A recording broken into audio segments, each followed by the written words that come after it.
Hello YouTube, this is Morgan, Airspeed Prime here with my next Star Wars video.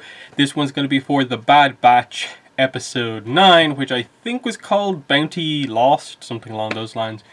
But anyway, so this one picked up straight away after the events of the previous episode. So we do deal with, who hired Cad Bane, some of the specifics that surround that, him trying to, claim this bounty, but the dynamic that they go for in this episode is the return of Fennec Shand, who seems to just be one of the other bounty hunters hired by the Kaminoans to get Omega, and it's more of a competition to see who can sort of claim the money, claim the bounty. So the main focus of this episode is actually on Fennec against Cad Bane, which made for a really cool bounty hunter on bounty hunter fight that lasted a good amount of the episode. You did have Omega interacting with Cad Bane's droid Todo, and sort of manipulating him a little bit to get herself free, to sort of roughly get in contact with the Bad Batch, who only really play a role in like one or two scenes. They're not a major focus of the episode. They sort of come in at the end. Omega is returned, but arguably one of the most important and interesting scenes in the whole episode is cutting back to the Bad Batch, and Tech reveals he's found some information on Omega. He's gone more into the sort of archive information on her, and he seemingly just reveals to us like what the deal with Omega is. Now, I'm still undecided on if I feel like this is the whole story, because it seems like they just give us all the answers. Like, what's special about Omega? Well, here's your answer. Here's why she's called Omega. That Omega is special because she is an unaltered clone of Jango Fett. One of only two. Boba being the other one, and they revealed that Boba's codename was Alpha. So we have Alpha of like the first clone of Jango, and Omega, which obviously means like last in the context of Alpha being first. But I don't think Omega is the last clone, but I guess she is the last unaltered clone of Jango. And so she's important to the Kaminoans because basically her DNA is pure Jango DNA. And they can use that to sort of refresh their cloning facilities. Now, it gets into a bit of a weird thing with the plot in that clearly Empire and Kamino, their dynamic, and the fact that the Kaminoans are doing stuff behind the scenes that the Empire probably won't like. But all of their planning and stuff like that, and plotting, is ultimately to try and sort of impress the Empire, to keep the Empire on their side, to keep their business going with the Empire, because a bunch of episodes ago, they got across the idea that they feel their only way to keep the Empire, buying clones from them, is if they can make more augmented clones along the lines of the Bad Batch, and to do that they need Omega, and we now know that's because the pure DNA is there, because they don't want, I suppose, any of the modifications that are done to the normal clones, and what they're using for them is obviously wearing out, so they need new DNA. Now, there's still the question, of course, of so is it just not significant at all that Omega is a female clone? Because I did laugh a little bit towards the end, and I'm not going to say it took me out of the scene, it was probably more on me, but I wouldn't be surprised if other people had a similar reaction of just like, when they have to reveal to her at the end, like, why she's special, what's unique about me, and I'm just kind of like, Omega, can you not see something that makes you kind of different than some of the other clones? Like, only female clone in this. But no, they're more going for the unique angle here of just unaltered, like Boba. Now, she is younger than Boba. I don't think... I don't read Omega as being like 13, 14, which is what Boba would be. So I'm guessing she's more like 10, 11, 12. So Boba's still probably a year or two older than her. But still, it creates that immediate dynamic of like, they could have tried to get Boba to do what they needed to do. They just don't know where he is because he's off being a bounty hunter and so on. Whereas at least Omega, they have a sense for where she is. My thing with this is that it still feels very misguided from the Kaminoans to think that they're going to, get a better deal with the Empire. Because I really do feel the Empire have made their decision pretty much already that they're done with getting new clones, and that they are going for enlisted recruits, and they're just going to use the clones that are left to sort of lead their squads because they're more experienced and transition them out. And I'm guessing at some point they'll find out sort of some of the behind the scenes stuff the Kaminoans have been doing, and they'll pretty much have them eliminated. Now that's the impression I get. That's the Empire's sort of the way they operate. I don't think Kamino's getting out of this scot-free. And I think it is interesting that there's no real mention of Kamino in pretty much like any of the material outside of this like Clone Wars, end of Clone Wars era. So, you know, we're expecting something to go wrong with Kamino, and so it makes the whole plan of the Kaminoans to try and like allure the Empire to like, oh, look at these fancy clones we have. You'll agree to more to buying them from us now, won't you? I don't think that's gonna work, and there's gonna be some big thing that happens in all of this.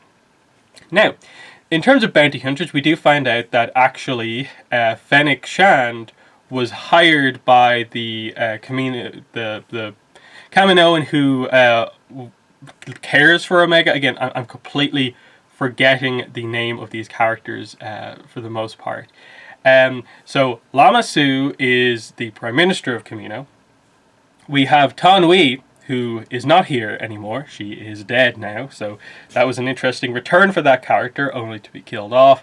And then Nala Se is the character with connection to Omega. Just remember that there. So Nala Se has hired Fennec Shand and given her sort of different orders than Cad Bane has. Cad Bane, I suppose, has been hired directly by the Prime Minister of Kamino, and it's just bring Omega back. Here's our plan. You know, we'll dispose of Omega once we're done collecting what we need from her. He's very much just viewing her as a clone. He has that very detached view of the clones. They are things. They are not people.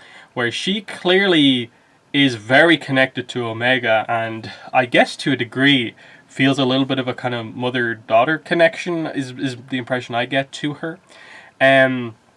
Because Omega has a bit of a reaction to finding out that Tan Wei is killed. So she cares for the Kaminoans, but obviously by the end realizes that fundamentally they only really care about her for her DNA. But it's going to be interesting because I think we're definitely going to get more scenes between Nala Se and Omega to see what exactly that is about. And just, again, is there more going on with Omega than just she is needed for this? And it's interesting as well, the Bad Batch at the end say, we're never going back to Kamino. We're definitely going back to Kamino. That was another funny scene of just like, really? But okay. I did like right at the start of the episode, we did see a little bit of a sequence of just them escaping from Crosshairs, who was in a ship pursuing them. But I suppose that brings us to basically the fight section and some of the reveals that happened there. So they go to this planet that obviously Kamino, I guess, have other facilities on. I don't think we'd ever heard about this before, of Kamino having cloning facilities off-world. But here's one, a really old one. You can tell it's all kind of rusted over and so on. But Omega does discover some cloning tanks that seem sort of very Snoke cloning tank-esque. Now, the main clone we sort of focused on was just a Kaminoan clone. So I'm guessing this is just an older facility where they worked on some of their early kind of cloning experiments, and it's just meant to put into perspective that we see the clones as this very sort of, you know, kind of, you know, well-oiled machine. It's all white and beautiful in Kamino. They raised them, you know, they have accelerated aging, but they care about the troops. They want to make sure they all work out fine and so on. But here's sort of the dark underbelly of Kamino and cloning, is that there's a lot of brutal stuff that goes behind the scenes to kind of perfect this process. And ultimately, the scientists responsible for cloning don't really care for the people that much. So that's the big fear with Omega now, is that she doesn't want to become just one of those experiments in a tank like that. So that was kind of cool, and we're trying to connect that to the whole, sequel trilogy cloning stuff. I don't know how they're gonna bring it together and make it work in a way that fans actually like it, but they have to do the continuity work, of course. But the big fight, there's obviously going to be some discussion about this from the sort of like power level perspective, because I think everyone acknowledges that, okay, Cad Bane is currently like the best of the best. We haven't really seen another bounty hunter better than him, and I suppose we're building up to the idea of Boba surpasses him at some point, and Fennec Shand is currently an up and comer.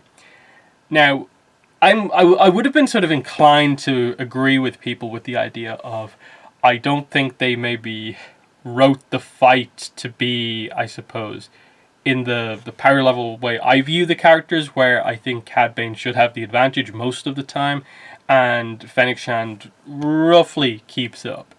They made it much more even, and almost to the point where Fennec had the advantage in a few more of the sequences.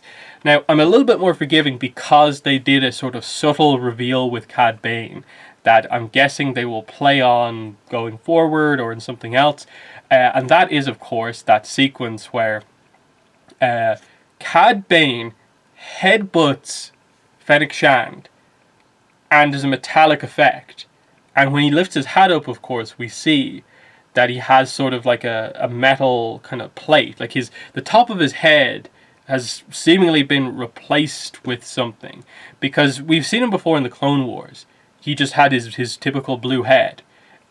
When he dressed up as like a clone trooper that time, we saw him without a lot of the apparatus, and he just has a normal head, no mechanics on him. He still has the breather things because I guess his species needs them, but now it seems like something has happened to his head.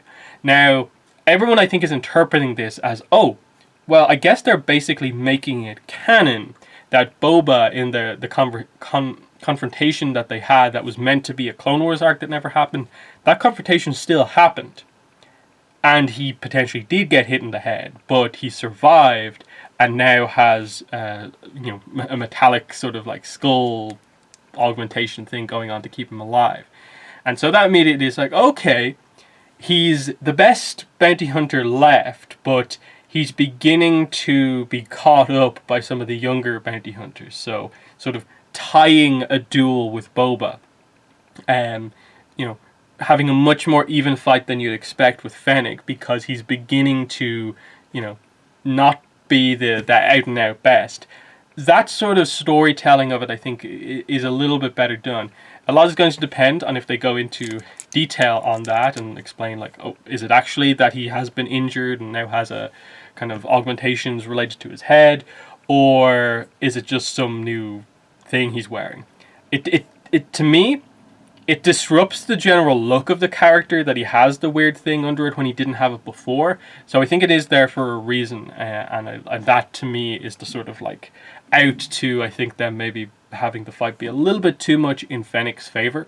Like, yeah, she had a few more gadgets going on, and I guess she's a better just like martial artist than he is, but his experience, I think should have given him maybe a little bit more of an edge than they actually did. But overall, it was a really cool fight that they used the environment quite well. A lot of the bounty hunter gadgets very well. A mix between sort of long ranged, up close, using gadgets, and trickery. Not very nicely done fight. Very worthwhile as the main sort of action set piece of the episode. But we end the episode with the idea that, okay, Omega is back with the Bad Batch. She was only captured for just one episode. Fennec is now no longer after Omega because Nala Se is ultimately happy that Omega is not in the hands of the bounty hunters that the Prime Minister sent out, because she cares for Omega. So where is all of this going? Is the big question. I think they do need to go back to Kamino and establish some of what's going on there a little bit more. What is the Empire trying to do? Set up more of the pressure on the Kaminoans that the business deal is going to end shortly. Just put more pressure on just their position, because it really feels like I said before, they are miscalculating their position in all of this, and they should be more coming up with an exit strategy rather than guarantee we maintain our business with the Empire. But we'll see where it goes. Because, as I said, I'm thinking we're eventually building up to a major battle on Kamino where we maybe turn more of the clones over away from the Empire's side, and we get more of a conflict between clones and enlisted recruits for the fate of Kamino, you know, the homeworld of the clones. That seems to be maybe a way we go with it, but not particularly clear. Cad Bane, I'm guessing, will just continue to try and, you know, hunt down Omega, so we might get another run in with him. I'm beginning to think more and more Boba is definitely going to be introduced at some point in this show, or there'll be much more clear mentions of him and allusions to him. Just because, you know, he's a bounty hunter, he has a connection with Cad Bane. That may or may not be canon anymore, but that's a reason to introduce him. Fennec has now a pretty close connection with Omega, and we know in the future she has a connection with Boba, so she has a link with the Alpha and the Omega, you know, so that's interesting. So more of that I think is kind of needed. I'd like to see those two meet, perhaps, and just see how that all plays out. But I think that's most of what I wanted to talk about with this episode.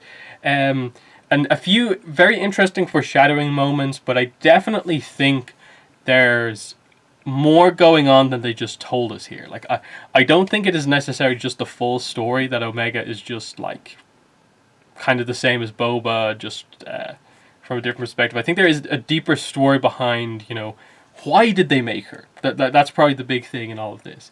Like, why make her and not just sort of a second version of Boba? Is that just for a visual thing? You want to make her feel different, but in a when you're literally doing clones, it does feel a bit unusual that you highlight one as looking so different than the others. But, you know, maybe they'll explain that a little bit. So in the comments, let me know what your thoughts were on this episode. But that's been my thoughts. It's been the video. Thanks for watching, and bye.